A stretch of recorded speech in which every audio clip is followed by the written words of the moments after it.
મારો એક ફ્રેન્ડ છે, નામ છે રૂપેશ, બધા એના લાડથી લુખેશ. જબરો કારીગર છે સાહેબ, એવો ફેંકું એનો જોટો ન મળે.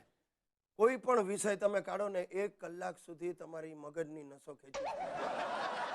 એ દિવસ પહેલા લુખ્યો કંઈક કેન્સર સોસાયટીનું સંમેલન હતું, એમાં ડૉક્ટર છું કરીને ઘરી ગયો, મફતમાં ચા પાણી પી ગયો, અને 15 મિનિટ એણે કેન્સર ઉપર ભાષણ આપ્યું. એ એવું બોલ્યો કે ત્યાં હાજર રહેલા ફોરેનના ડૉક્ટરો વિચારમાં પડી ગયા. કેન્સર સોસાયટીના અધ્યક્ષ બિચારા ચોપડા ફેંદવા માંડ્યા કે આ રૂપેશભાઈ બોલે છે, આવી શોધખોળ કેન્સર પર થઈ ક્યારે અને કરી કોણે? એ બચારાને ક્યાંથી ખબર કે આ સાલો લુખેશ હજી એસએસસી પાસ કરવામાં સફળ નથી. શું ગિરીશ?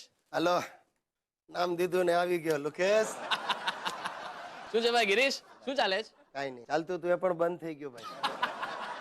યાર જોક બહુ કરે. ગિરિયા ટેન્શન છે. આ સોનું 2200 ની સપાટી વટાવી ગયું ભાઈ. દિવાળી સુધી 3200 ટચ કરશે. ના પણ તારે ને સોનાના ભાવને શું લાગે વળગે? અરે પણ ભાઈ બજાર પર નજર તો રાખવી જ પડે. તું રાખ, મને મારું કામ કરવા દે. હા ભાઈ કામ પેલા. હું શું કહું છું ગિરીશ, હા, એક 500 રૂપિયા ઉધાર આપને. જરાય નહીં મળે. તું હજી ગયા અઠવાડિયે 500 લઈ ગયો. માંગ્યા હતા કેટલા યાદ કર, 1000. અને લીધા હતા કેટલા? 500. તો બાકીના હકના મારા 500 લેવાના નીકળે છે કે નહીં? ભાઈ મારે મારી માટે નથી જોતા, આ તો કોઈને મદદ કરવી છે. એ સાલા તું મારી પાસેથી ઉધાર લઈને ગામને મદદ કરી? પુણ્ય તને મળશે ને ભાઈ. એક બિચારા ગરીબ વિદ્યાર્થીની 300 રૂપિયા ફી ભરવાની છે. એ તારે 300 ફી ભરવી છે ને 500 શું કામ જોઈએ? તો રિક્ષામાં જવા આવવાના, ચા પાણી નાસ્તાના 200 રૂપિયા બીજા નહીં થાય?